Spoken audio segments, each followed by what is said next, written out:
derajat masuk surga bareng-bareng beliau. Amin. Langsung kemawon karena sudah dalu ya, karena diancam dari Gus Porin tadi kalau mau ikut itu kudu iso mlaku. Saya juga takut termasuk orang yang kaburat maktan indallahi antaburu malah tafalun. Murka Allah itu sangat besar ketika orang itu berbicara apa yang tidak dia lakukan. Nah, ini masalahnya yang saya lakukan ini baru sedikit. Saya lakukan ini baru sedikit dari yang saya ketahui. Dawuh Romo Anwar Mansur itu zakat ilmu itu 10%. Andaikan sampai paham 100 ilmu atau 10 ilmu sampai lakoni 1, itu ya wis baru keluar ke zakat. Jadi belum tahu. Jadi saya nggak berani mau itu, saya cerita saja. Kalau ceritani sih, mau sing enteng mau. Jadi dalam perjalanannya agama Islam ini setelah ditinggal Rasulullah, memang dawuhnya Rasulullah itu nyata. Nanti umatku akan terpecah menjadi 73 golongan. Ada yang mengatakan dalam sebuah riwayat 72 golongan. Kemudian setelah Rasulullah wafat, ternyata itu langsung terjadi perbedaan pendapat. Karena di zaman Rasulullah itu tidak ada perbedaan pendapat. Setiap ada masalah, tanyakan ke Rasulullah langsung clear, selesai, semua taslim, semua terima. Tapi ketika Rasulullah sudah wafat, ini terjadi masalah. Karena yang sana bilang A, yang sini bilang B, sahabat yang sana bilang A, sahabat ini bilang B, sahabat ini bilang C. Termasuk saat waktu pertama kali Rasulullah itu wafat. Ini mau dimakamkan di mana Rasulullah, ini sudah muncul banyak pendapat dari kalangan para sahabat.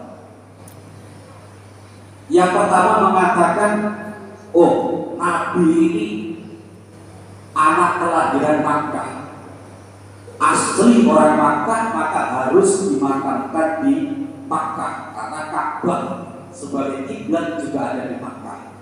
Pendapat pertama. Ada lagi sekelompok sahabat yang lain berpendapat, tidak bisa gitu. Golongan para nabi itu ketika wafat harus dimakamkan di Baitul Maqdis di Palestina, karena makam para nabi kebanyakan ada di sana. Ada lagi, kemudian ini dua pendapat ini saling tarik-tarikan, terjadi perdebatan sengit. Akhirnya datanglah Sayyidina Abu Bakar Siddiq radhiyallahu anhu. Beliau mengatakan, Nabi dulu pernah ngomong ke saya, para nabi itu ketika wafat dia dimakamkan, beliau itu dimakamkan di tempat beliau wafat. Akhirnya clear, semua sepakat karena ada hadis yang diriwayatkan dari Kanjeng Nabi. Akhirnya karena Nabi wafatnya di kamarnya Sayyidah Aisyah, Nabi dimakamkan di situ. Nah ini perbedaan pertama yang muncul dalam Islam. Kemudian setelah itu ada lagi tidak berbeda, banyak. Setelah Nabi wafat, siapa yang menggantikan beliau sebagai pemimpin umat Islam ini? Bingung akhirnya, berdebat. Para sahabat Ansor ini membaiat Sa'ad bin Ubadah. Sa'ad bin Ubadah ini sesepuhnya Ansor, dibaiat oleh sahabat Ansor mau dijadikan presiden yang tugasnya sebagai Amirul Mukminin, jadi presidennya orang Islam. Kemudian sahabat Muhajirin, orang-orang pendatang dari Mekah, Ansor itu penduduk pribumi Madinah. Orang-orang transmigran dari Mekah, sahabat-sahabat Muhajirin, ini tidak terima. Wah, akhirnya apa yang di sini? Dalam Sakofah Bani Sa'idah itu ramai di situ. Sudah hampir baiat Sayyidina Umar sama Sayyidina Abu Bakar datang ke situ. Ramai, tidak bisa kalau seperti ini. Akhirnya berdebat ramai Sayyidina Umar memberanikan diri, ya sudah, saya Umar bin Khattab, saya baiat Abu Bakar sebagai khalifah. Akhirnya yang lain karena pertimbangannya apa? Karena ada pertimbangan yang suruh Badali jadi imam sholat waktu kanjeng Nabi sakit. Itu Sayyidina Abu Bakar. Akhirnya dengan melihat realita itu, memang yang cocok Abu Bakar. Karena apa? Alasan Umar kuat. Siapa orang yang lebih baik dari Abu Bakar di antara kita? Tidak ada yang berani. Akhirnya mereka semua para sahabat itu membaiat Sayyidina Abu Bakar. Sudah sampai di sini.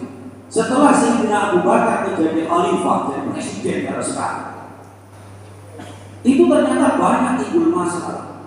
Itu pun terjadi banyak perbedaan pendapat, masalah menangani orang-orang yang manimun anis zakat, orang-orang yang nggak mau mengeluarkan zakat. Banyak pokoknya masalah di situ. Dan itu terus berlanjut di zaman Umar, agak banyak masalahnya. Di zaman Sayyidina Utsman agak banyak masalahnya. Di zaman Sayyidina Ali puncaknya itu banyak sekali masalah. Jadi memang perbedaan pendapat itu fitrah dalam agama kita. Jadi sampai itu jangan pikir kok kiai sana hukumnya perkara ini kok halal, bahaya sini hukumnya makruh. Itu ya seperti itu sih bener sih bener ya bener kabeh beda lagi. Kiai kok beda-beda. Iya lah beda kan ya. Karena madhab saja ada 4 kita itu. Madhab itu ada 4. Itu pun berbeda. Teknis ibadah dalam setiap madhab itu berbeda. Kalau sampai wudhu seperti yang sampai lakukan, menurut Imam Malik tidak sah. Karena ada satu syaratnya dari Imam Malik itu rukun ya. Jadi rukun wudhu dari Imam Malik itu kalau wudhu harus gosok-gosok. Kalau kita yang Syafi'i celup-celup saja atau siram-siram saja tanpa perlu digosok sudah sah. Imam Malik harus rukun, gosok-gosok. Itu rukun. Ketika kita tidak sah menurut Imam Malik, tapi menurut Imam Syafi'i sah. Dan itu sudah beda-beda teknis beda. Mau sampai mau jadi sih bener sih di Syafi'i atau Maliki itu bener kan memang dalilnya kan. Sehingga bener itu sehingga ngaji Pak. Karena apa? Iso itu nyaman. Imam Malik itu tidak mengenal dalam wudhu itu masalah air mustakmal. Makanya sampai ngerti kok ada wong wudhu, itu kiai wudhu ning nggo obah-obah, iki kok alim tenang orang mustakmal banyune. Kiai ku alim Pak, waktu dia wudhu itu pada Maliki. Sakti bos satu ketemu, nggak sama lagi jajan, orang tahu ngaji mantap Maliki. Sakit dipahami. Jadi perbedaan pendapat itu wajar dan itu oleh kanjeng Nabi ikhtilafil ummati rahmah. Perbedaan pendapat di kalangan umatku itu rahmat. Rahmat itu logo kasih sayang dari Allah. Andai tidak ada madhab yang berbeda-beda, madhab itu siji Syafi'i itu sampai ngaji gak rampung-rampung. Imam Syafi'i mensyaratkan tawaf itu harus suci dari hadas kecil dan hadas besar. Bisa sampai menjaga suci dari hadas kecil. Ketika tawaf itu muncul-munculan anak itu, sementara sampai tidak pakai baju, mesti segolan, batal wudune. Mari itu jajal tawafnya, wudune batal mergo segolan mana terus nih. Ngaji rong tahu gak bantuan. Mungkin di Mekah ibu pun gak berubah. Akhirnya apa? Ya saat itu ya pindahlah ke madhab yang lain wudhunya. Agar apa? Agar tidak batal wudhunya. Imam Malik mengatakan, Imam Abu Hanifah itu segolan gak masalah, tapi wudhunya harus ikut beliau. Yang mensyaratkan kepalanya ini harus sepertiga minimal yang dibasuh. Kalau Imam Syafi'i satu helai rambut sah. Sampai basuh satu helai rambut. Gelar rambutnya sampai dari upin-upin itu satu gitu. Itu Syafi'i masih sah tidak. Tapi Imam Abu Hanifah nggak sah. Kenapa? Sepertiga kepala yang harus dibasuh. Karena wudhunya berat, batal itu aneh. batalnya pun sulit. Segolan juga batal, mobilnya cuma 3 kepala. Tapi kalau sampai mempraktekkan itu, dia harus ngaji wudhunya Hanafi bagaimana. Dan itu nanti sampai akan ngaji ketika akan berangkat haji, itu diajari nanti. Nah itu, jadi perbedaan pendapat itu memang sesuatu hal yang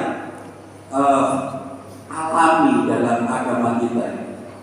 Makanya jangan sampai lihat kiai kono ini, kiai ini jadi sing bener sing kiai kono kok tukaran karo kiai kono, biyen kiai ya tukaran. Bakso masail sampai tahu berbeda orang tukaran itu. Tapi setelah itu ya kopi itu harus sampai tukaran kalau kopi. Baru ya kena tukaran ya. Oh, belum tahu nggak tahu. Kalau kiai sudah paling nggak mau ketemu itu saja. Karena apa? Ngecili balap atau lagi. Kalau ketemu nanti ingat-ingat lagi ya sudah bisa ketemu sekalian. Jadi perbedaan pendapat itu ya memang harus ada. Dan itu bisa menjadi solusi. Karena ini nanti mau tanya jawab. Terus di sini ya forumnya juga ngobrol ilmu. Nah sekarang sebagai orang yang ilmu itu didahulukan oleh Allah wajah wa kadzalika ja'alnakum ummatan wasata. Dawuh saya ummatan wasata itu yang mutakin. Demikianlah kami jadikan kalian itu umat yang tengah-tengah. Umat yang tengah-tengah, sedang baik dalam akidah kita itu tidak terlalu ke kanan, tidak terlalu ke kiri.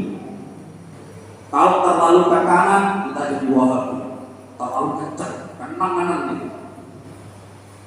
Susu dan abah kanan lain belum sini, terlalu pinggir jalan itu sini. Terlalu ngimo, terlalu ke kiri, kita akan jadi mutasyid. Makanya ahli sunnah wal jamaah itu yang di tengah-tengah.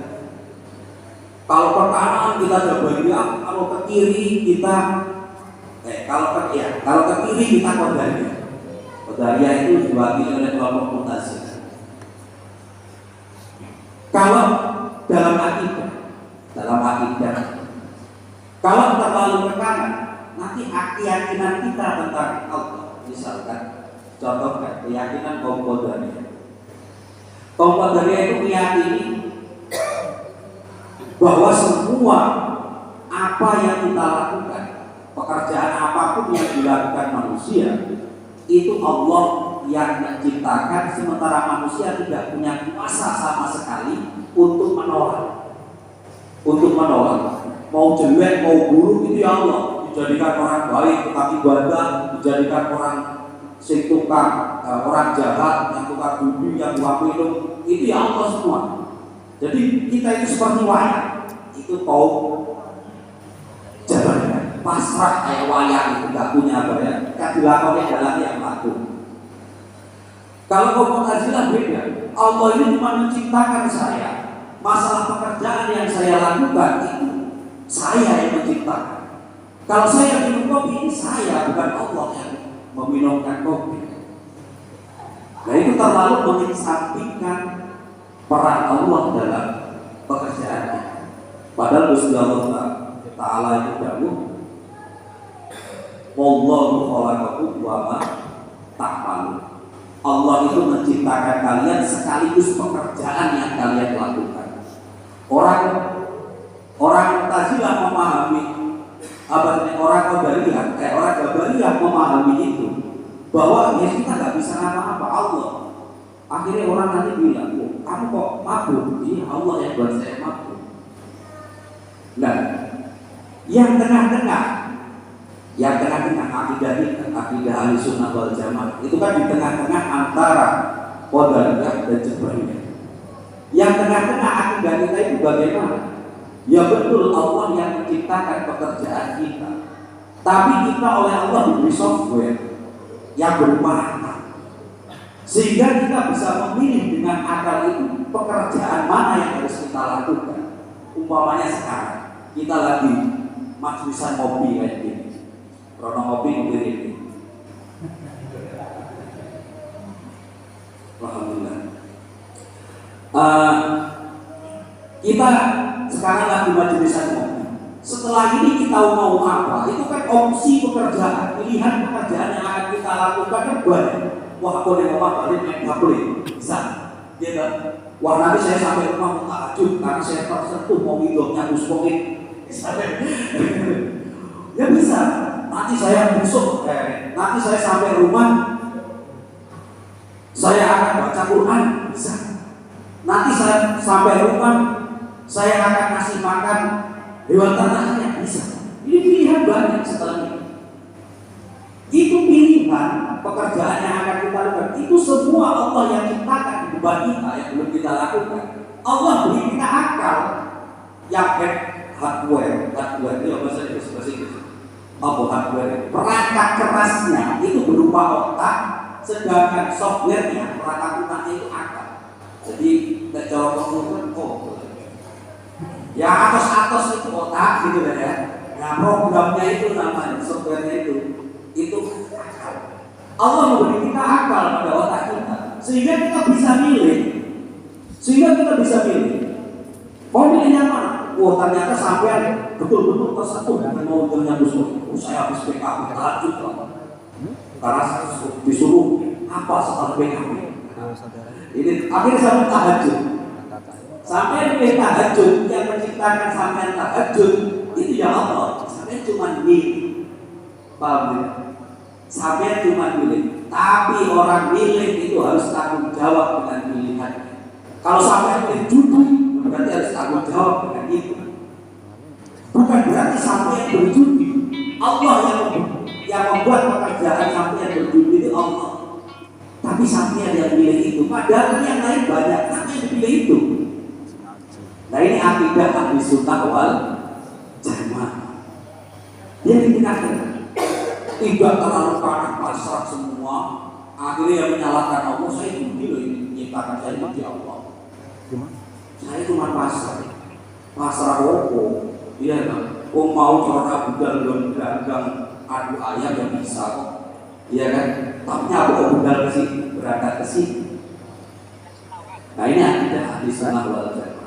Itu seputar akidah. Kemudian seputar fikih. Ini yang paling menarik. Umat tawassul yang kadang-kadang mutatil dalam fikih.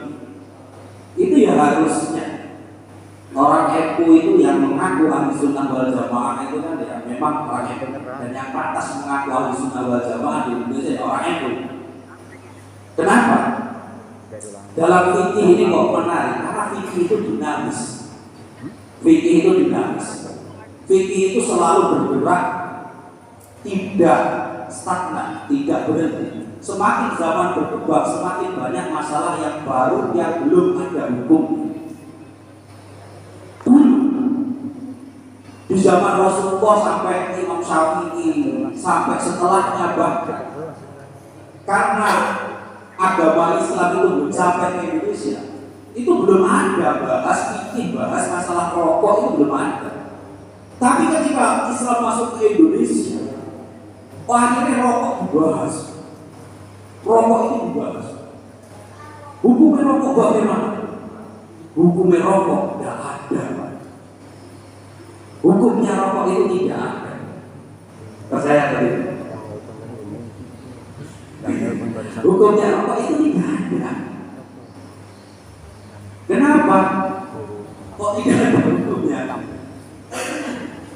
Yang ada hukumnya itu perokok. Kalau rokok ini tidak ada hukumnya. Jadi juga ada hukumnya tidak? Tidak ada hukumnya. Yang ada hukumnya makan daging babi. Jadi paham?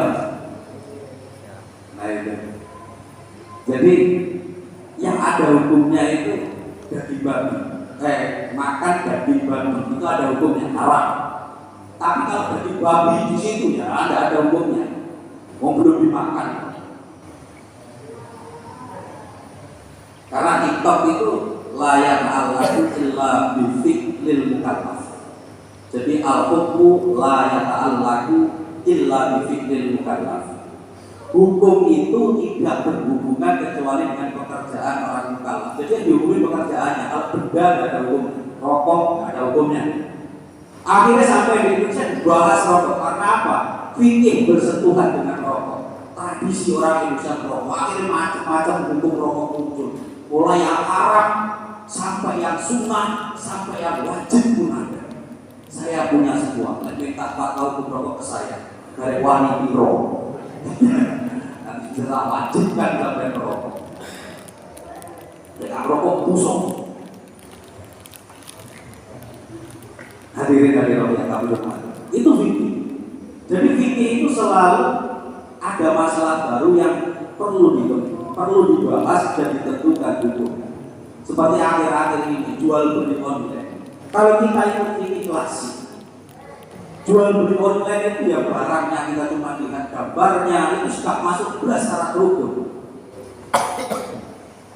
Gak ada sifatnya, gak ada ijab mobilnya. Saya beli, saya jual, bahkan pembelinya pun, pembeli dan penjual itu tidak tahu siapa dan siapa. Sampai buka Lazada, Tokopedia, itu seperti klik gitu. Itulah jual. Kalau kita pakai konsep klasik, itu seorang sadar. Tapi itu perlu jawaban, perlu hukum. Lek ada hukumnya haram sampai teriak-teriak semua haram ini. Hasil dari PKPN saya haram jual beli online. Misalkan dia harus jadi orang istrinya ya tetap dia akan buka Shopee, ya kan beli baju, klik COD dan seterusnya. Gak ada yang ngatur. Itu perlu jawaban, perlu solusi, bukan perlu hukum-hukum yang lama yang Alhamdulillah wasallam Gus Zain Kotakin sama Gus Ridwan. Niki Tasik mampu pulang dari Bali baru pulang ini langsung ke sini karena hormat dan majelis ngopi. Nah itu fikih. Jadi fikih itu seperti itu. Kalau ibadah oke lah, ibadah itu cuma berhenti sampai di situ. Tapi kalau muamalah ini selalu berkembang dan itu perlu hukum baru untuk masalah-masalah baru. Dulu orang kurban itu gak ada yang pakai arisan. Sekarang ada kurban pakai arisan. Sekolahan adakan kurban ini. Sekolahan adakan kurban, menyelenggarakan zakat fitrah dan seterusnya. Nah ini masalah-masalah baru yang perlu penanganan dengan jawaban-jawaban rumusan-rumusan yang baru pula. Nah itu fikih. Terus kalau terjadi perbedaan pendapat, ya wajar. Karena setiap orang punya sudut pandangnya masing-masing. Ya gak wajar itu kiai sana berpendapat A, yang kiai sana berpendapat B, akhirnya dua kiai itu tidak cocok, tukaran. Maksudnya tukaran itu betul-betul jadi musuh. Itu tidak boleh. Lek jenenge kiai itu musuhnya kiai. Santri yang musuhnya santri, pedagang yang musuhnya pedagang. Karena rivalitas itu seperti itu. Sesuai apa yang kita tekuni. Jangan pedagang ikut-ikut ributnya kiai, gak nyambung. Petani karet ikut ribut-ributnya kiai, gak nyambung. Itu bukan wilayahnya. Bukan wilayahnya. Zaman dulu itu sudah ada seperti itu. Ada cerita sedikit. Muridnya Imam Abu Hanifah itu salah satunya namanya Imam Muhammad bin Hasan. Itu alim alama, salah satu santri andalannya Abu Hanifah yang menjadi perawi periwayat madzhab Hanafi. Itu punya rival namanya Imam Abu Layla. Punya rival namanya Imam Abu Layla. Ini rivalitas betul dalam ilmu tapi. Suatu ketika Imam Muhammad bin Hasan ini jalan-jalan ke daerah hiburan. Daerah itu menunjukkan hiburan. Jadi ramai cewek-cewek cantik-cantik, seksi-seksi itu nyanyi-nyanyi di sini. Setelah Imam Muhammad bin Hasan lewat itu ya, berhenti semua karena bukan banyak ini lewat. Mana kamu? Terus dia bilang ke mereka, Hasan itu kalian semua itu baik. Nah itu terlihat terdengar oleh Imam Abu Layla suatu saat. Imam Abu Layla itu hakim, jadi hakim, ulama yang jadi hakim. Jadi enak ulama sih jadi PNS itu ya.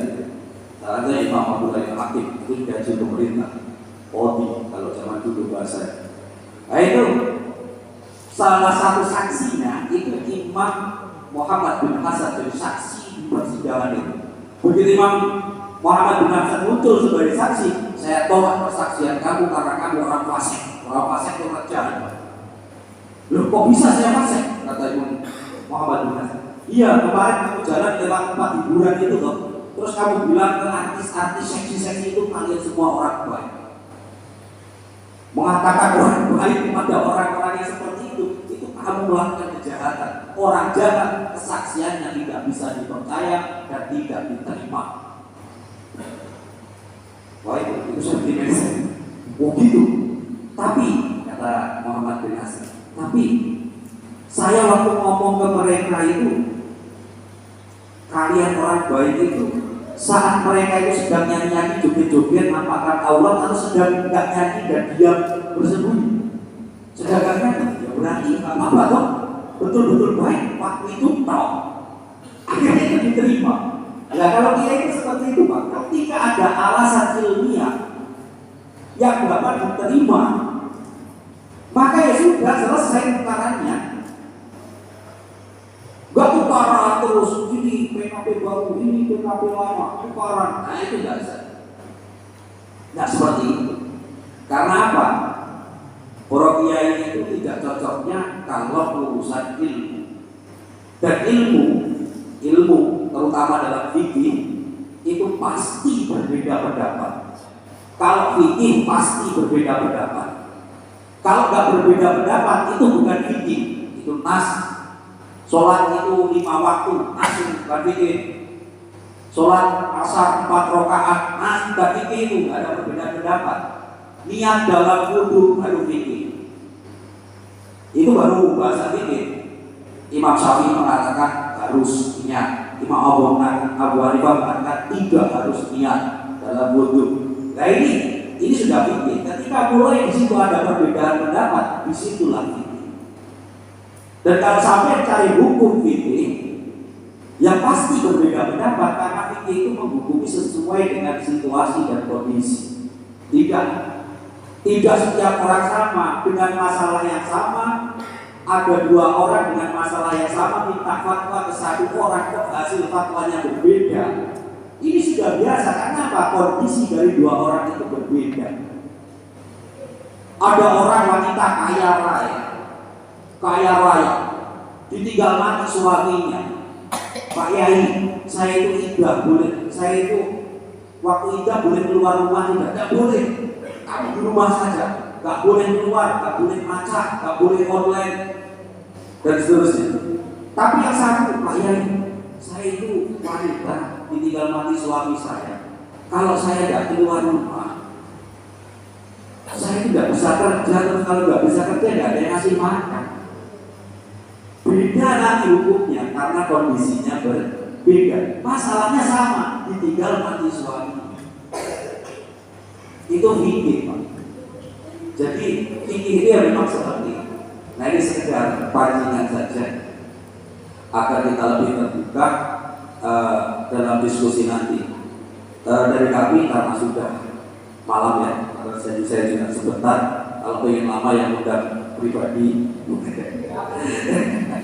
saya itu di Batu Batawi 2 ini agak istimewa karena banyak kenangan saya dulu. Saya itu kecil dulu waktu SD liburannya di sini, mainnya yang masjid ini karena Pak Desa saya suka sebelah itu. Ini kan yang MC tadi ponakan saya masih. Iya, jadi saya di sini saya khutbah pertama kali di masjid ini, khutbah Idul Adha. Saya pertama saya khutbah setelah pulang pondok di sini. Terus saya pertama dulu ngaji oleh ibu ngajari asik di Raja Wali. Saya pertama saya ngaji di hukum ya. Nah, jadi makanya ada istimewa. Terus saya hafal doa kunut dari sini. Pak Di saya nggak paksa saya untuk hafal doa kunut. Akhirnya saya betul-betul jadi orang NU.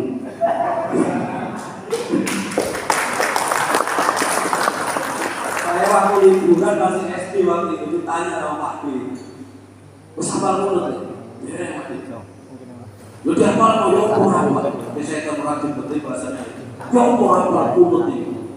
Makanya dipaksa ya, hafal doa ini sama ayat kursi.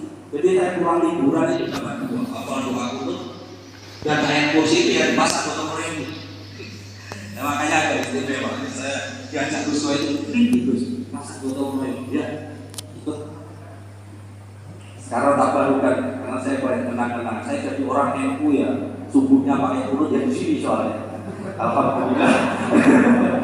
Karena yang paksa hati itu. Ya, mungkin itu yang dapat kami sampaikan. Kurang lebih mohon maaf. Nanti untuk tanya jawab akan dibimbing oleh Gus Roni.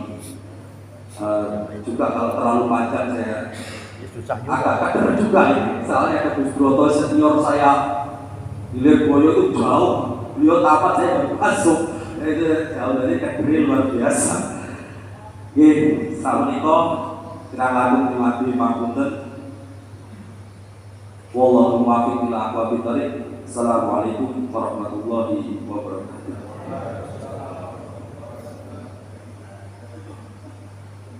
Assalamualaikum warahmatullahi wabarakatuh. Bismillahirrahmanirrahim. Alhamdulillahirabbil alamin. Allahumma shalli ala sayyidina Muhammad wa ala alihi wasallam. Tanya jawab jadi ngantos jam ini. Mungkin sampai jam 12 dengan tilok itu tanya jawab sampai jam ini.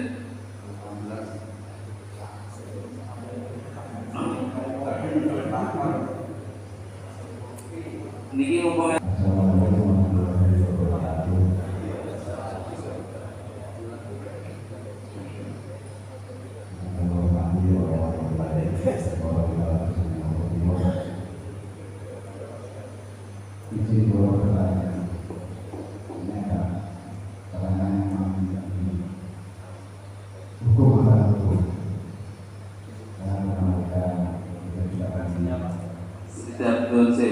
ada sih versi waktu seperti kecil kan ini buatan patio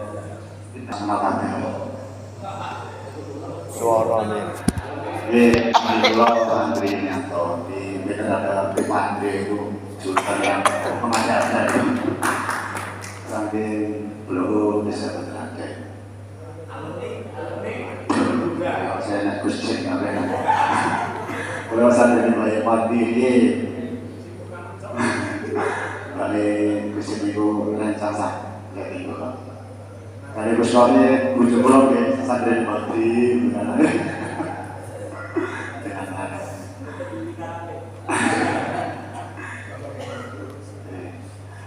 itu terus soal yang rame sekarang ini soal slot.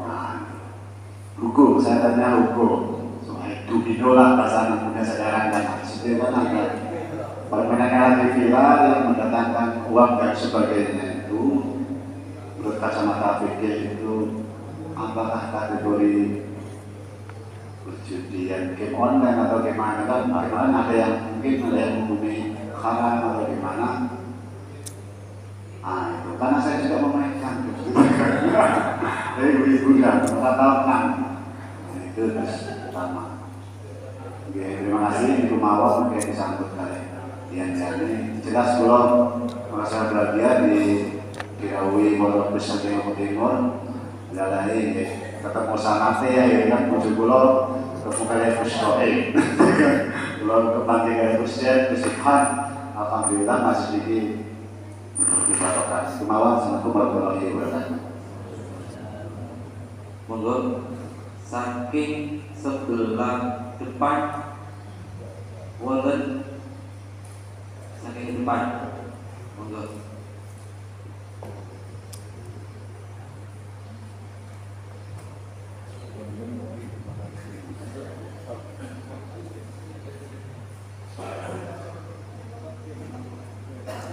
Saking depan betul.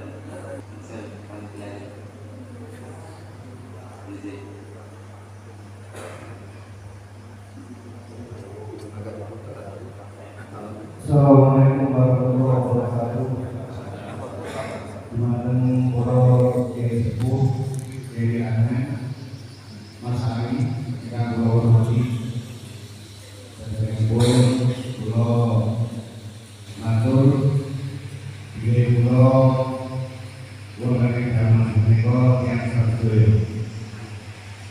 lalu diberitakan kepada GRI jadi sasapunnya pun situ dari Muhammad SAW itu wonten mengharus itu wonten penerusnya pun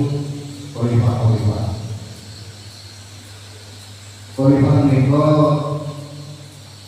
setunggalé tiang-tiang ingkang dipun paringi napa niku tanggung jawab untuk meluruskan perjuangan bangsa ini. Terus selain Khalifah itu wonten Syekh, wonten napa niku Habib sekalipun menika Abdul Qadir Jailani ingkang dipun bapak oleh Allah pada zaman. Ya udah zaman semenika napa wonten sak penerusipun Syekh Abdul Qadir Jailani sing pemimpin roh ataupun anggota rohani kita. Mungkin niku yang kula tanyaken dipuji wonten hari-hari kita ingkang katon menika. Assalamualaikum warahmatullahi wabarakatuh. Assalamualaikum warahmatullahi wabarakatuh. Saya pernah mendengar dari sahabat kami bahwa kita dalam berkalam itu dari zaman Jamiah terutama itu ada sambungan kepada Syekh Abdul Musa dan satu lagi dari Al-Maturiyah. Kami mohon penjelasan dari dengan kami tentang Abu Hadir. Jadi Abu tadi dan Al-Maturiyah. Jadi cuaca yang pertama kali itu ada Alhamdulillah.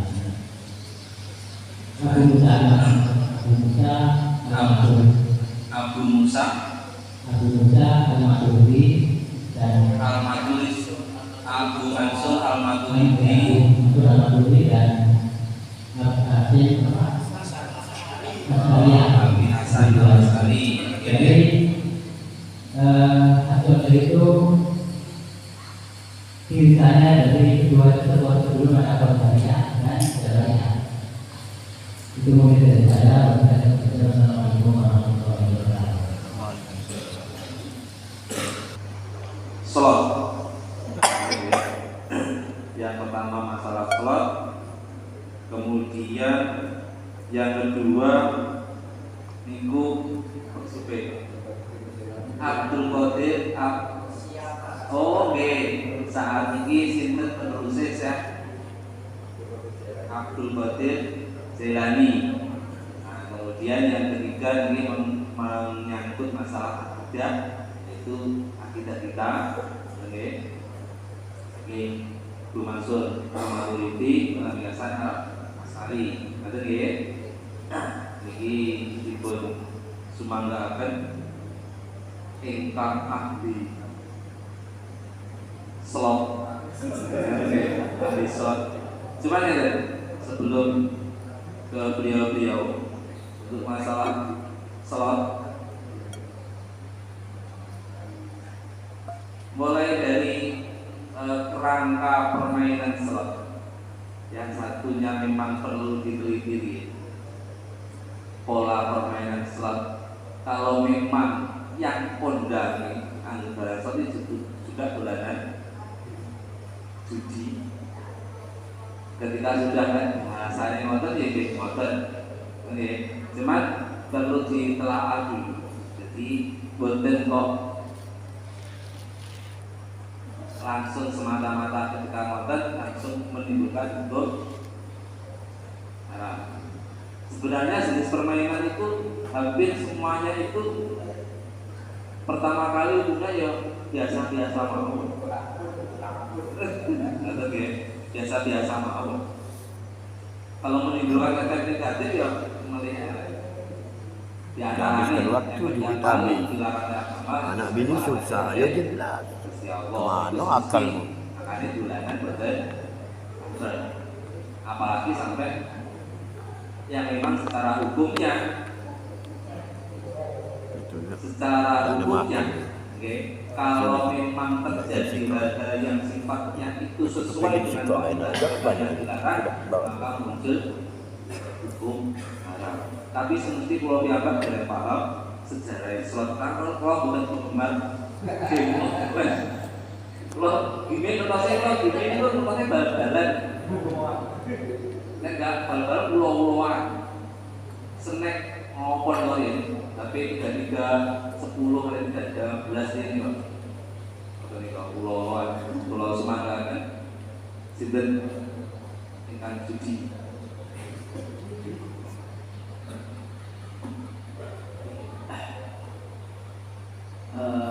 Terus kalau mau sama disampaikan dari hari ibu ini, al-aslu fil muamalah ini bagi al-ibah. Semua muamalah ini hukum aslinya adalah ibah. Nah kemudian muncul hukum haram, makruh dan lain sebagainya, itu adalah dampak dari muamalah itu sendiri. Jual beli artinya ya ibah.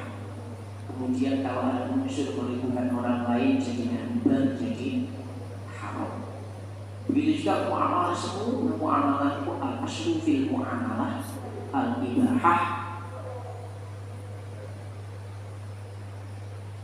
sampai menemukan sesuatu yang mengharamkan. Begitu juga game. Al-aslu fil game itu ya ibahah. Kemudian di situ ada unsur la'bun walahun. Jadi ada unsur ameng-amengan dan permainan yang manfaatnya ya Allah.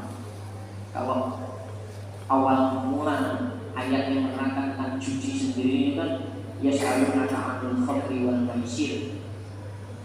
Mereka bertanya kepada kamu tentang judi dan arak dan tuak dan minuman keras. Dalam arak dan minuman keras itu ada manfaat dan ada madarat, tapi madaratnya lebih besar. Judi manfaatnya apa? Ya kalau orang tidak pakai punya uang kemudian berjudi adalah menang, maka manfaatnya adalah memiliki uang banyak. Tapi madaratnya apa? Madaratnya lebih besar, menjadikan orang lain yang mestinya punya uang menjadi tidak punya uang sama sekali. Itu madarat. Khamr manfaatnya apa? Ya manfaatnya bisa melayangkan,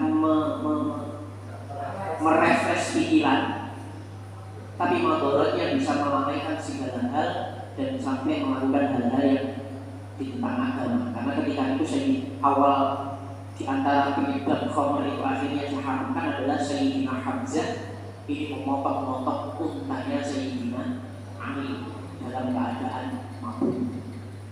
Nah, kembali ke masalah game. Maka al-aslu fil game ini ya labun walahun, sekedar ya perkara yang tidak manfaat lah ini. Tapi bagi orang yang daripada melakukan maksiat mungkin itu lumayan. Nah kemudian muncul dalam game itu adalah unsur-unsur yang menjadikannya haram. Apa? Yaitu unsur judi.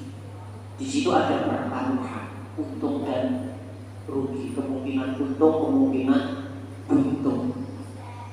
Nah sehingga dalam slot ini kalau sampai ada perjudiannya, yaitu nanti kita udu sekian, entah itu udu dari gratisan kemudian menghasilkan sekian, kemudian kita bisa menghasilkan uang yang dari peruntungan dan kerugian itu, meskipun mungkin ada rumusnya, karena main remi itu juga ada rumus-rumusnya untuk menang. Nah ketika ada unsur perjudian itulah, maka ya apapun bentuknya, entah itu online ataupun offline yang namanya qimar, perjudian itu bagaimanapun tetap haram. Makanya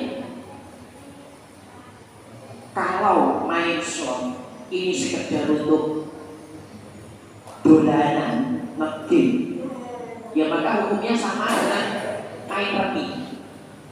Tapi ya aku saya kalah dodok. Main remi di pos roda, main gaple di pos roda. Itu kalau nanti tidak menghasilkan uang, tidak harus beli uang, tidak ada unsur kalah ruginya, untung ruginya, itu ya sama seperti itu. Ya remi di pos roda itu kalau sampai nggak subuhan ya, yang haram nggak subuhannya, bukan reminya. Tapi ya reminya menjadi sabab untuk melakukan perkara haram. Jadi walaupun walaupun itu mabun permainan walaupun perkara yang melalaikan. Maka jadi yang main slot itu bagaimana? Jadi terus berdolanan, menang juga didol, kalah yo nggak bingung golek, nggak bingung mencari modal ya. Ya sama dengan main remi yang nggak beli di pos ronda. Tapi kalau sampai akhirnya bisa mendapatkan keuntungan, bisa mendapatkan kerugian, ya bagaimanapun slot itu ya namanya judi. Judi ya macam-macam, entah itu ya sama seperti capek boneka itu sudah dihukum, sudah keluar dari hukum marah kita capek boneka itu juga judi. Karena apa? Kita nggak tahu apakah setiap sekian akan dapat atau tidak, kan untung-untungan. Pokoknya semua yang sifatnya untung-untungan yang nggak jelas loh. Mereka kerja itu ya untung-untungan, tapi kan benar. Ada kerja, ada hasil, ada kerja, ada hasil. Kalau tidak rugi, ya untung, ada mawar. Tapi ini kan jelas. Tapi kalau judi itu kan jelas, hanya untung-untungan. Kita main judi soalnya mencetak nggak itu, terus urun mana lah. Sebagian dari itu karena kecanduan akhirnya beli apa jenisnya, token, chip, beli. Boleh yang menang chipnya banyak dijual, kadang-kadang juga laku barang. Baik, jelas. Maka ya sebenarnya enggak, ya rumusnya ya bagaimanapun bentuknya itu namanya kimar. Kimar itu dari bagaimanapun haram. Maka deh, hadir ya mungkin yakin lah banyak titik yang lain. Tapi ya sebenarnya ya kalau bisa ya sudah terkini. Ya biarlah walaupun ya akhirnya nggak ngaji, akhirnya nggak ngaji. Akhirnya ya itu ya sulit. Musola dan masjidnya menjadi kosong. Terus yang kedua, Syekh Abdul Qadir Al-Jilani ini sebelum nanti yang menjawab sebenarnya adalah walinya nih. Nanti ada wali namanya Wali Rizalul Umam. Jadi sering-sering mendeklarasikan sebagai wali ini Gus Rizal. Syekh Abdul Qadir Al-Jilani Sultan Al-Auliya. Untuk sekarang siapa yang akan membimbing ruhaniah kita setelah Syekh Abdul Qadir Al-Jilani itu? Nah, monggo panjenengan bisa ikut Toriko, Qadiriyah, Syadzaliyah, Qadiriyah, Khalidiyah, Qadiriyah Roh. Nah itu adalah orang-orang yang secara sanad ilmunya, tata cara wiridnya, tata cara ruhaniyahnya, sanad yang nyambung kepada Syekh Abdul Qadir Al-Jilani. Nah yang membimbing adalah mursyid itu sebagai badal dari Syekh Abdul Qadir Al-Jilani. Tapi kalau yang jenengan maksudkan siapa saat ini wali, saya langsung pengen mengguru pada wali itu.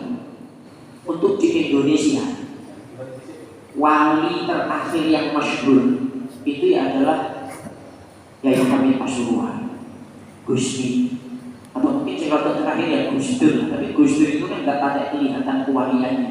Maksudnya jarang orang yang datang ke Gus Dur minta doa. Kalau saya mau tanya, nah hanya Yai Hamid Pasuruan.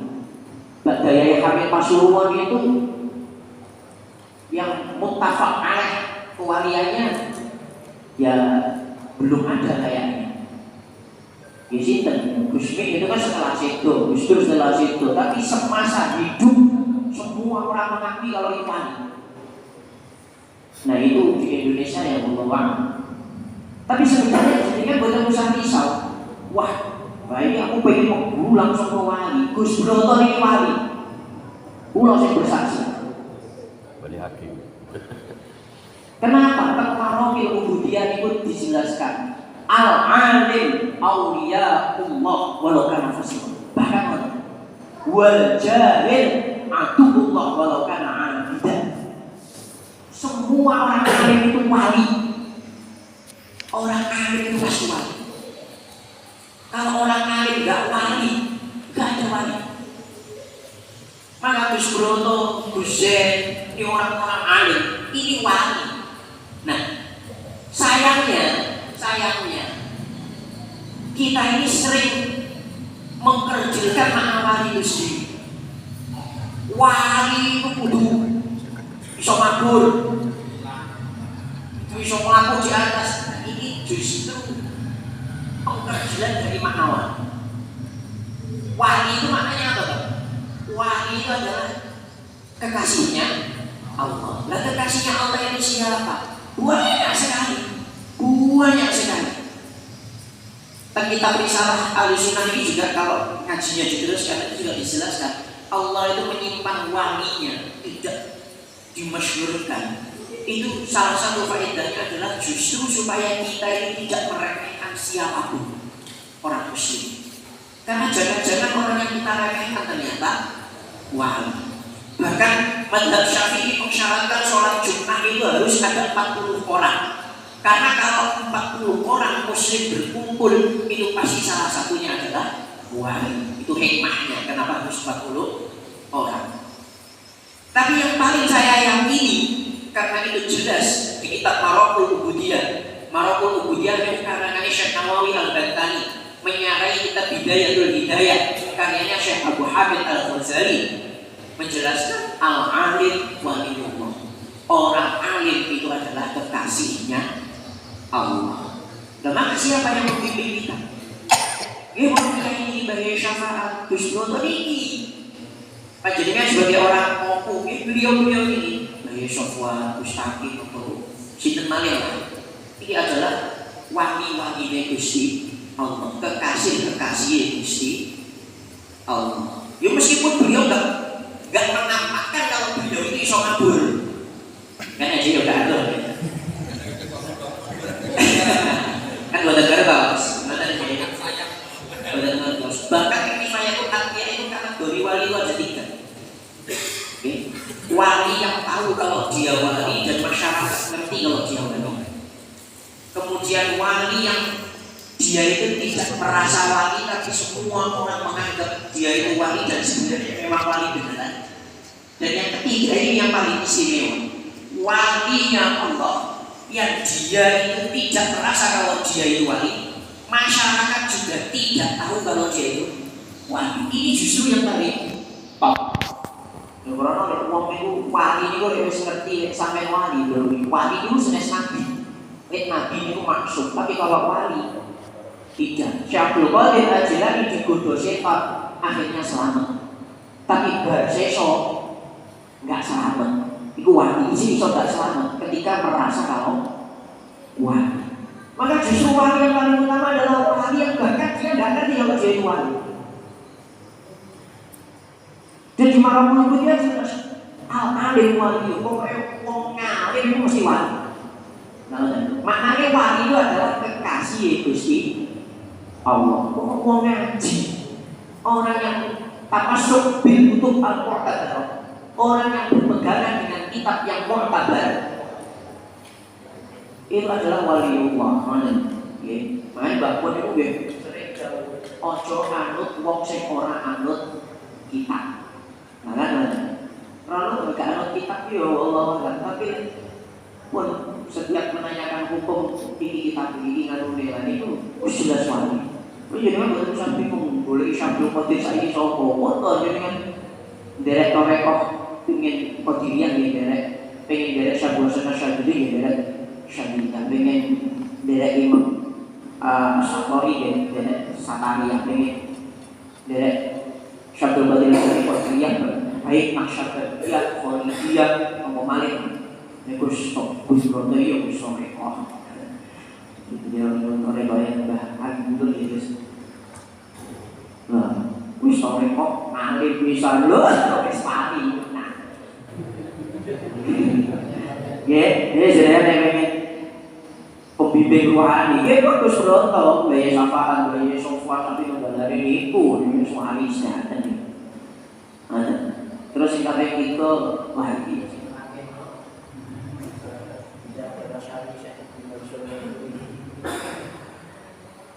langsung mohon tambahan sedikit dengan ingin dados wali niku pesan niku sejen niku lisan bisa mimma yang takhilul auliya niku dawuh Gusti. Jadi lambene wong wedok iku ujiane para wali. Lek jenengan merasa tertekan karo lambene wong wedok. Niku berarti kedap malih insyaallah. Lek sabar niku nggih. Kronen wali saking bojone komplain. Cek Abdurrahman Bajal Habban ya. Saya Abdurrahman Bajal Habban itu dari wali kan rasul wali. Krono kok sing sadene wali karena beliau sabar dengan lisan istrinya.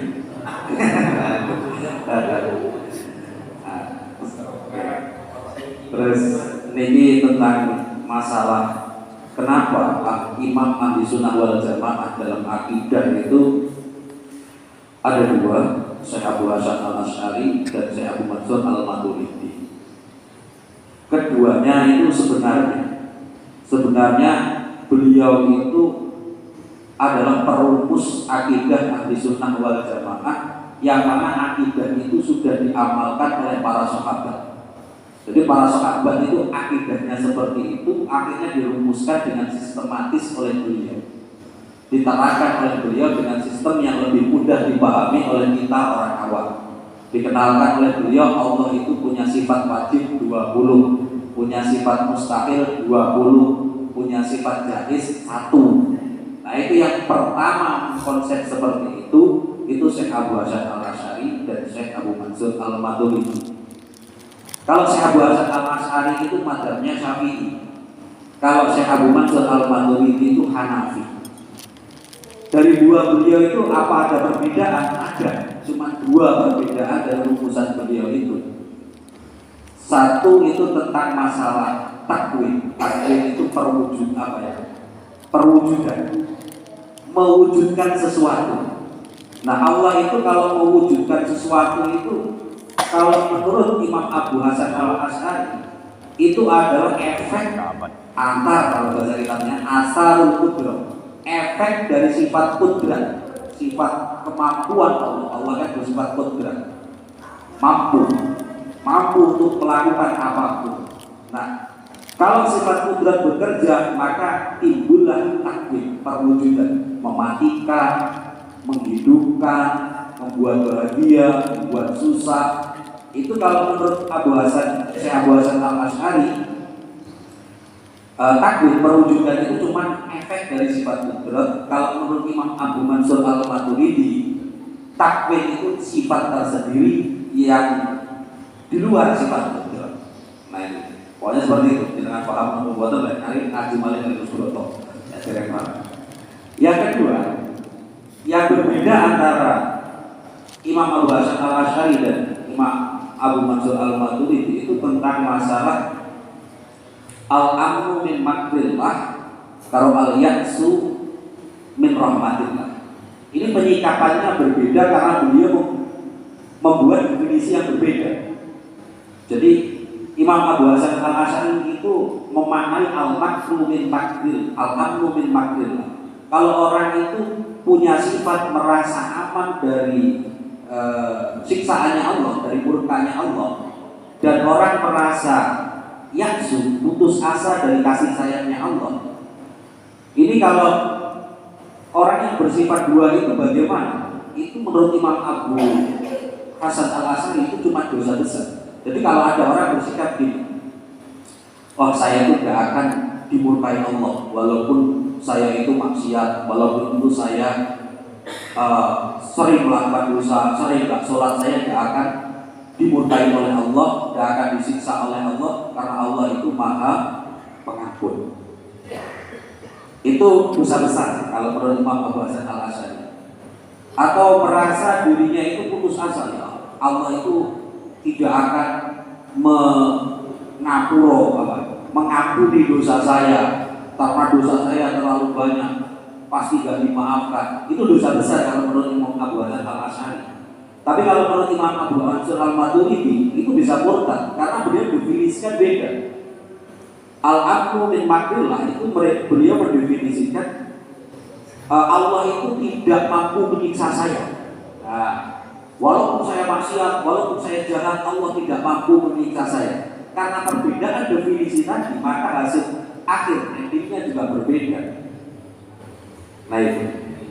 Tapi dalam semua hal, cuma dua hal itu beliau yang berbeda. Semua hal sama tentang fi'lul mukallaf itu sama. Makanya yang diambil oleh beliau dinyatakan sebagai dua imam besar ahli sunnah wal jamaah dalam akidah itu karena apa? Pemikiran beliau itu moderat, tengah-tengah, tidak ke kanan kata saya, seperti orang yang pasrah Jabariyah tadi, pasrah semua, tidak ke kiri yang mengatakan ini perbuatan saya jumawa kayak Mu'tazilah. Kalau sekarang dia liberal orang Mu'tazilah ini.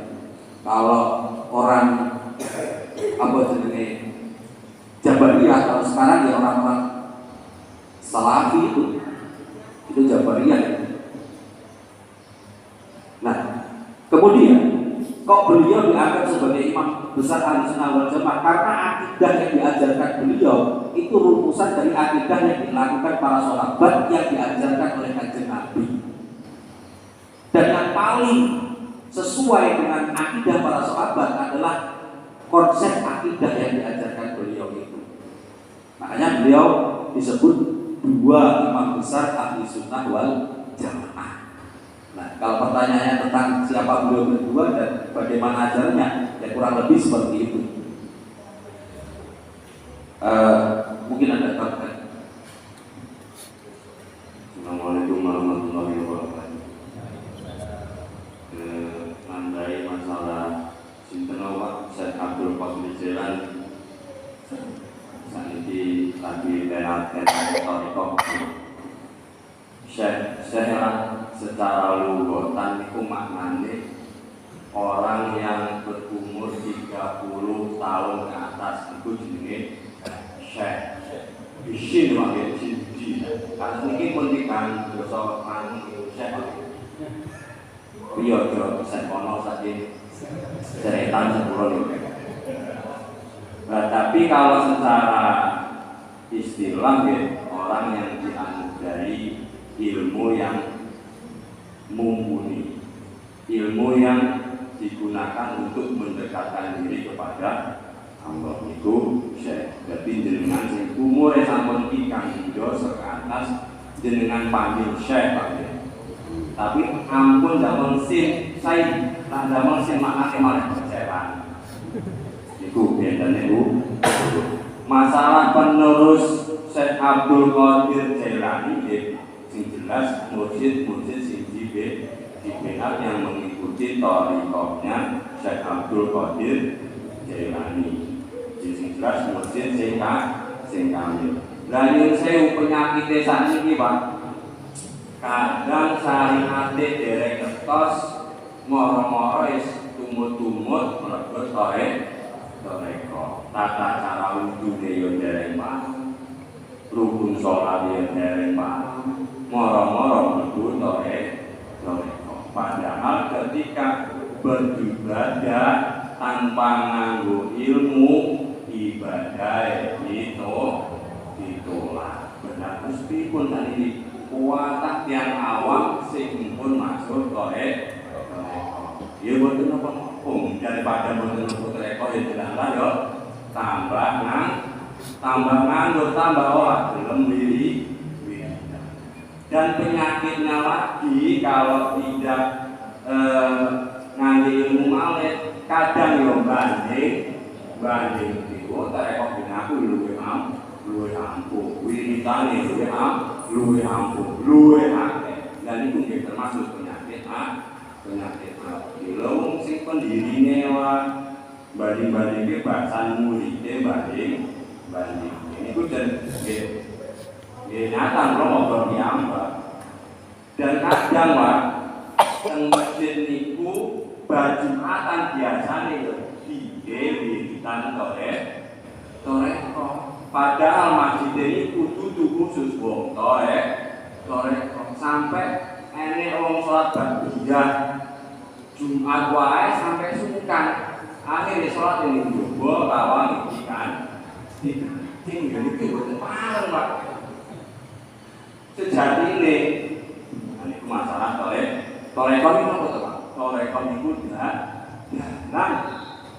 kangge ngambak ngeparek maring Gusti Allah. Nah itu masalah masalah game online ya sing wis kecanduan ya pripun maneh sing penting boten usah tahu. Solusine dipon. Tapi nek Gus Wae termasuk riyadhatul uqul Pak dimulai iki. Olahraga otak. Lho nggih hukume sunah lah kula Pak. Tapi ampun tahu karuan. Tapi nek Gus jen wajib malah iki Pak. Karena dia nganu iki joki handal. Karena beliau sering disewa Pak. Tambahan ini.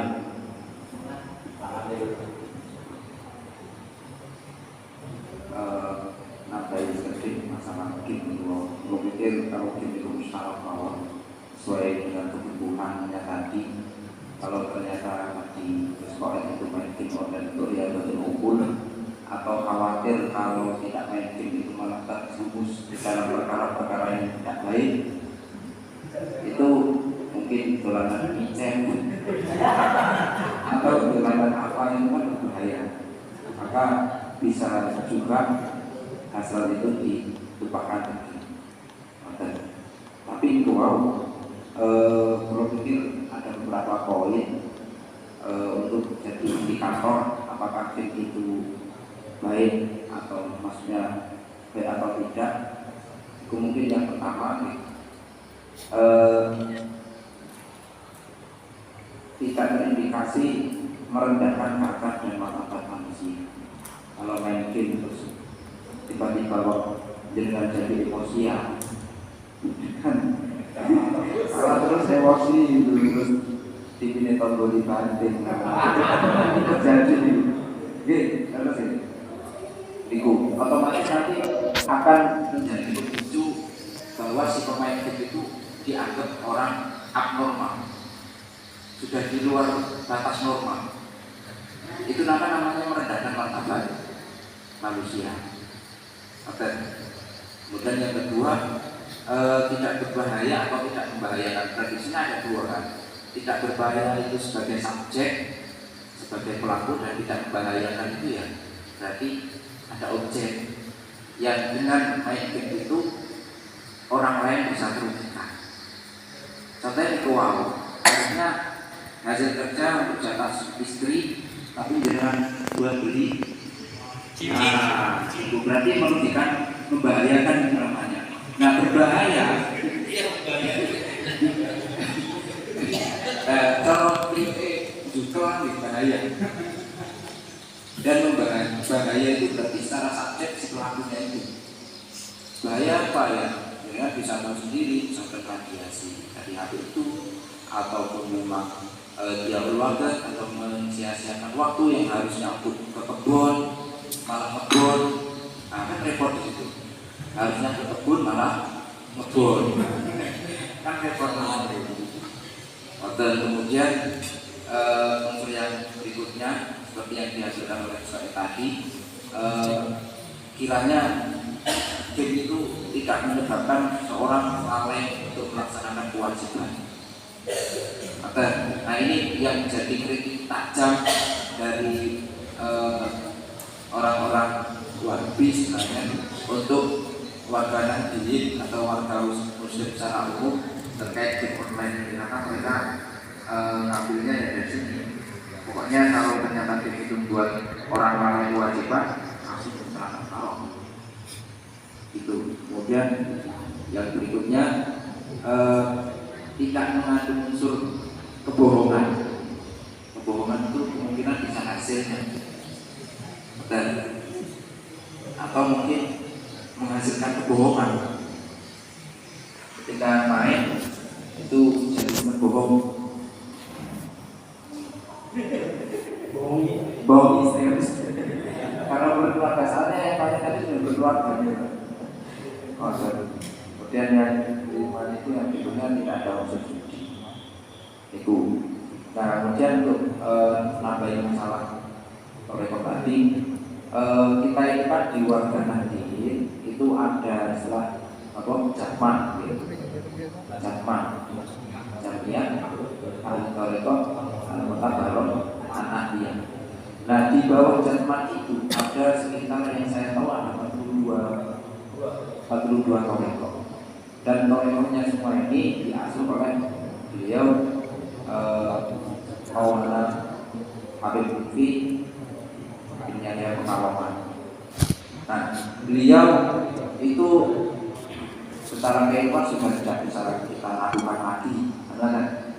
Tapi beliau pernah juga untuk mungkin menambah teman-teman dengan beliau itu pernah juga istilahnya dibaikat oleh cucunya Syekh Abdul Qadir Al-Jilani yang paling resmi Syekh Fadil Al-Jilani. Beliau merupakan salah satu anak turun dari Syekh Abdul Qadir Al-Jilani yang memang memangku tugas dari ayahanda dari kakek-kakeknya. Terus yang kedua, Maulana Habib itu juga pernah saling ijazah antara dua orang ini, yakni kepada Syekh Harun bin Salim bin Hafid, dan itu secara sanadnya juga jelas. Secara sanadnya jelas. Ada sekitar mungkin dari Habib Umar menuju ke akhir Nabi itu 40 ikatan, 40 orang. Dan mungkin ya tak perlu saya sebutkan, tapi yang jelas kalau torekoh itu tidak lepas dari Jatman, insya Allah mutlak sanadnya benar. Sanad dalam dari sanad itu wong sanad dari hati wong. Kalau masalah sanad di PKP saya kurang tahu juga. Insya Allah. Dan Jatman itu meng-cross check atau mencari kebenaran dari torekoh-torekoh itu juga dengan pertimbangan ilmu dan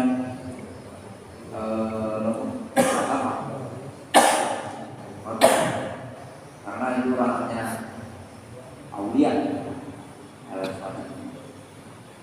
Tapi itu tambahan saja. Jadi pesan tadi ilmunya tambah kekuatan sampai gitu sendiri gitu. Yang ngopi yang terus kesimpulannya yang pertama masalah sholat, jenengan yang main sholat dan tinggalin unsur-unsur yang disebutkan sampai meskipun harapannya muncul enggak, kalau muncul berarti hukumnya haram. Kemudian yang kedua, cara tentang akhlak itu wonten bahasan itu tarbiyatul abdan jenenge wong tuwa, tarbiyatul abad jenenge guru. Maka dengan pengen hati di rumah, roe di rumah, moro teng guru. Ini mumpung wonten beliau Gus Broto mangke teng mriki berkait nanti opo. Teng mriko niku kuwangi, moro-moro mlayu mriki kan ya mriko kelangan. Tapi mlayu mriki yang berkait dengan ini dimanfaatkan itu dengan soal mriko meguru. guru masalah ini nopo kemauan masalah keilmuan dengan tanggung yang berikut mungkin sebetulnya itu sopan berikut kemudian dengan misalnya jadi terang masalah mau belajar masalah akidah itu terus Abu Mansur bahasan itu adalah yang mengumpulkan akidah-akidah yang memang diamalkan oleh para sahabat. Para sahabat dapat akidahnya saking Kanjeng Nabi, kemudian dikumpulkan oleh beliau juga, dibuat konsep yang lebih sederhana, yang paling mudah dipaham oleh orang awam, sehingga terkumpul seperti itu. Untuk jelasnya di sowan guru Malik di sini ada Gus Broto, monggo mungkin sowan mriko. Maka Gus Broto saged kersane Gus Broto sowan nggih kula sing jelaskan. Nggih, iki nyuwun tasih saking panjenengan Gus Broto nggih sampun tasih nyuwun dimatehan monggo.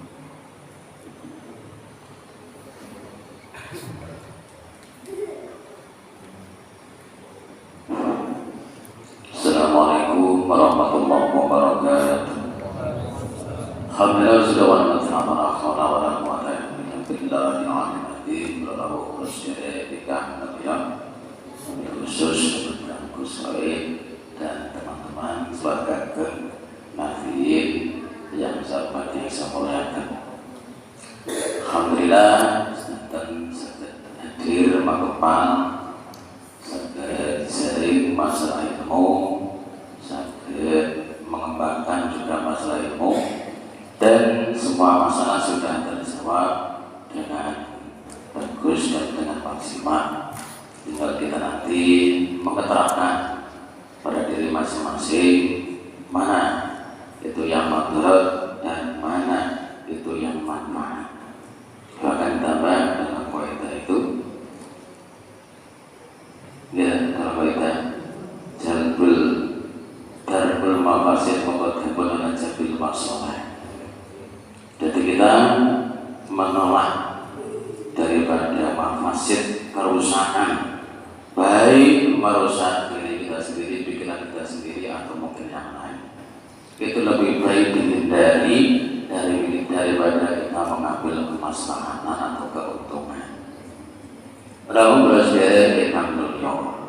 Kalau bahasa tadi yang dibicarakan itu kalau memang masih tahap permainan, belum sampai judi, masih permainan, itu hukum permainan adalah ibadah. Tadi sudah jelas diperbolehkan permainan apapun, itu hukum aslinya adalah ibadah. Pekerjaan apapun hukum aslinya adalah ibadah. Adalah tergantung nanti sababiah atau musabab yang bisa tidak menjadikan ibadah, bisa haram dan lain sebagainya. Dan itu adalah tergantung daripada perkembangan dari ibadah itu sendiri. Kalau memang madhara, kalau memang menyesatkan, berarti sudah tidak ibadah lagi, berarti hukumnya adalah haram. Kalau judulnya sudah judi, haram. Kenapa? Karena dalilnya sudah mengharamkan judi, baik judi online, judi yang biasa itu. Kalau memang sudah judi, ya haram. Tapi kalau masih permainan itu ibadah. Ini kalau boleh benar dibangun. Tapi kalau judulnya sudah judi, berarti haram karena sudah dalil nas. Innamal khamru wal maisiru wal azlamu rijsun dan amali syaitan, itu tipu daya setan. Nah, setan tipu daya kita ini pasti ada kecanduan itu tipu daya setan juga diharamkan. Kalau sendiri kita jadi masalah yang awal tadi yang ditanyakan masalah apa game dan sebagainya tadi, hukum masalah game itu adalah ibadah tergantung nanti antara madharat atau tidaknya. Kalau madharat berarti sudah termasuk haram. Kalau yang ditanya judulnya sudah judi, ya haram. Judi apa hukumnya haram karena judulnya adalah judi. Jadi sudah nanti makbul. Kalau sudah judi berarti makbul, berarti sudah haram. Terus tambah lagi yang masalah toreko, ya. Toreko, jadi toreko yang mu'tabar ada 42. Artinya selain 42 itu masih dikategorikan belum termasuk mu'tabar. Macam-macam, ada yang termasuk mengkotek tidak usul, ada juga mungkin sekedar mimpi tidak sampai kepada Rasul, nah itu belum termasuk mu'tabar. Yang sudah mu'tabar disepakati ada 42 thariqah di dalam jatman. Karena saya juga sering menghadiri daripada perkumpulan jatman itu sendiri. Dan di situ sudah jelas kekompakan daripada para mursyid adalah untuk tadi kita jangan sampai merasakan orang lain, jangan sampai membanding-bandingkan antara thariqah satu dengan thariqah yang lain. Dan juga kita harus kerjasama bersama-sama antara para mursyid maupun beda thariqah. Dan juga jangan sampai menyampaikan daripada syariat. Karena syariat wa thariqah tahu amani. Jadi syariat dengan thariqah itu kayak kembaran dua. Artinya saling membutuhkan. Thariqah juga harus syariat, syariat juga butuh thariqah. Kalau thariqah harus syariat, kalau sudah thariqah juga butuh syariat. Artinya apa? Saling membutuhkan antara satunya. Dan itu harus dilaksanakan. Thariqah apapun yang ada di kita, walaupun bisa mabur mursyidnya, kalau tidak sholat, tidak syariat, maka jangan diikuti. Itu bukan thariqah yang mu'tabar. Sesudah dari kita ini juga sudah termasuk membuat satu bentuk kesamaan. Artinya apa? Jangan sampai mengganggu kelalaian pada orang lain. Ya, di masjid yang ditanyakan tadi atau yang digambarkan tadi, masih banyak orang yang sholat, wiridan, terus kita mengadakan tawajudan, itu juga keliru. Jadi artinya kita menanti sampai jamaah Jumat ibaratnya itu sudah keluar semua, terus nanti kita mengadakan. Kalau di tempat saya sendiri, nanti pulang ke rumah, artinya tawajudan itu di rumah atau di kamar yang khusus, tidak di masjid, yang tujuannya supaya tidak mengganggu orang lain. Soalnya kalau punya masjid thariqah sendiri, musola thariqah sendiri, atau punya kamar khusus untuk thariqah sendiri, nah itu lebih bebas lagi.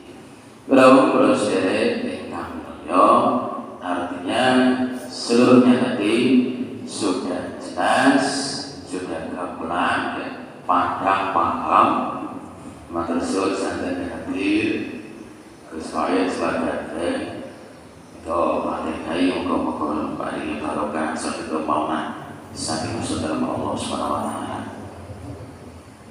Syafa'atul muslimin sallallahu alaihi wasallam. Walihajatil maghfirah. Al-Fatihah. Alhamdulillahi minasyaitonir rajim. Bismillahirrahmanirrahim. Alhamdulillahi rabbil alamin. Arrahmanir rahim. Maliki yaumiddin. Iyyaka na'budu wa iyyaka nasta'in. Shiratal mustaqim. Shiratal ladzina an'amta 'alaihim ghairil maghdubi 'alaihim waladdallin. Walhamdulillahi rabbil alamin. Bagi barokah manfaat. Wassalamualaikum warahmatullahi wabarakatuh. Ya Allah. Jadi, sampai kali ulas, sifat ikut ini, mungkin misalnya kirang, kapan-kapan,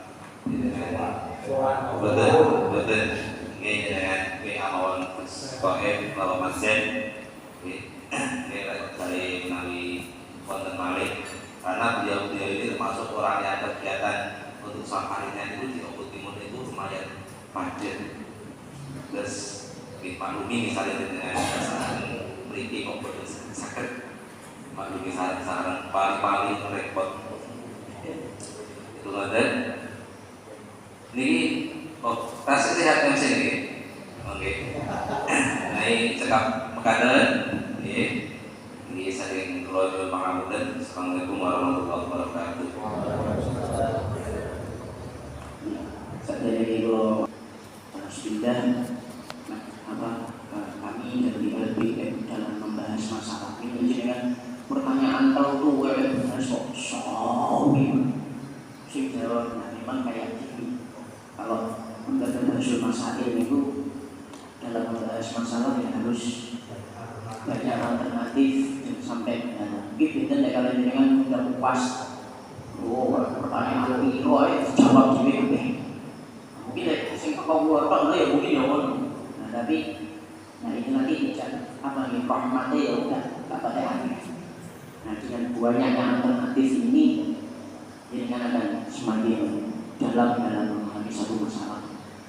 Kemudian yang kedua kaidah Darul Mafasid Muqaddamun ala Jalbil Masalih itu adalah kaidah yang dasar. Jadi dengan dalam berorganisasi di unsur apapun niat dilihat. Kalau kegiatan jenengan ini menyebabkan mafasid, menyebabkan pecah belah, ya untuk apa? Meskipun masalahnya banyak, jenengan menjadi kenal NU, jenengan menjadi semangat jenengan, tapi kalau kemudian menjadikan perpecahan, menjadikan untuk apa? Kan beda kalau majelis ngopi ini kan kita semakin rukun, kita semakin semakin damai. Nah ini bagus. Tapi kalau katanya manfaatnya ini, tapi terus perpecahannya yang banyak dari ini ya. Nah ini yang harus dihindari. Jadi semua kegiatan kita di Nahdlatul Ulama, khidmah kita di Nahdlatul Ulama ini harus mengedepankan itu. Darul Mafasid Muqaddamun ala Jalbil Masalih. Jadi menolak perpecahan, menolak keburukan itu harus didahulukan dari sekedar mengambil sedikit kemanfaatan. Pola banyak kuncinya apa yang kita lakukan di NU ini harus kita pikir apakah ini membuat Syekh Asy'ari bahagia dengan apa yang kita lakukan atau justru membuat Syekh Asy'ari kecewa apa yang kita lakukan.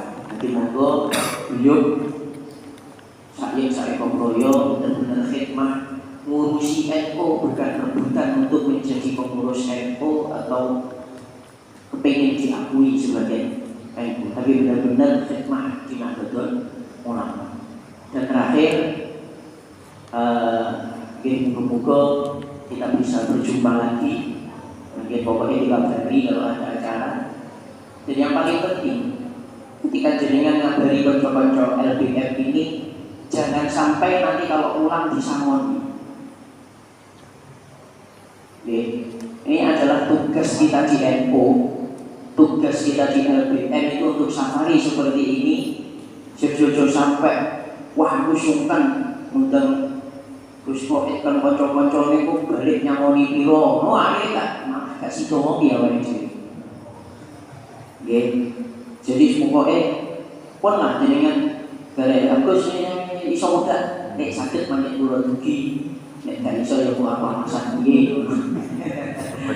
Nah mungkin kalau ada minyak motor, kalau melaku yang bisa pokoknya syaratnya siji sing penting ojo balik ora usah disamoni lan sing penting enak kopi ini beres iki nopo kula berkali-kali ngomong ke pengurus-pengurus NU tadi sudah saya sampaikan ke Mas Wiko kita sebagai pengurus NU itu apa yang kita berikan ke Nahdlatul. Kita itu sering minta kepada Nahdlatul, kita itu sering minta ke jamaah NU, minta ke jamaah, ke anggota, minta ke Bansur, minta ke Ansor, Bansur Konjogo, gratisan, ketika Yokomo dan sebagainya. Banyak sekali yang kita minta ke Nahdlatul. Tapi sebagai pengurus NU, apa yang kita berikan ke Nahdlatul? Coba Indonesia terkadang setelah bikin acara apa JTJ PKB apapun kumpul-kumpul sementara yang kita berikan kepada mereka aku berjari unane. Apa banyak-banyak yang Susbroto, syafaat, Ustakin, kocok-kocok yang populer suwun. Nggih panjenengan pun jenengan sebagai kiai nggadahi ilmu. Kayak duit koyo gak pateni. Nek arep duk duit lho koyo gak enak. Duwene ilmu. Maka kita di LBM ini status karena LBM PWNU meskipun belalah yang datang dari Oku Timur karena yang dari Oku dan kekabaran dari Oku Timur Ustadi dari Moksin tanpa yai lagi apa tapi banyak sebenarnya dari Oku yang ada di LBM PWNU itu khidmat kita ya seperti ini kita punyanya cuma yang bisa sedikit ngaji bisa menjawab sedikit pertanyaan khidmah kita yang diberikan kepada panjenengan warga NU ya hanya ini. Pokoknya sampai ketika kayak gini terus kok balik jalur disamoni, mau nggak oleh. Ini adalah bentuk khidmah kita. Lah orang kiai di Oku monggo, jenengan bikinlah acara-acara safari, jangan hanya majelis ngopi ansor ini, tapi MWC ranting itu ditelaten sebagai pemberian kita kepada Nahdi. Kita punyanya cuma ilmu, kita berikan kepada Nahdi. Ojo berakhiri jaluri tangkit, jaluri urunan, jaluri orang tahu diwai omong. Lalu mulai jadi FO terus oleh omong. Nah, jadi minimal memberikan ilmu ini. Nah ini gerak di situ. Harokah barokah. Harokahnya adalah khidmah kepada masyarakat. Duit ini, duit nopo lian ini monggo diparingi. Nanti boten guru narik kok iki. Jadi pun kula kali kanca-kanca iki seneng banget saged ngopi kali panjenengan sedanten ya kapan-kapan nyuwun dikabari lagi. Boten usah disamoni pokoke penting nek kopi ini.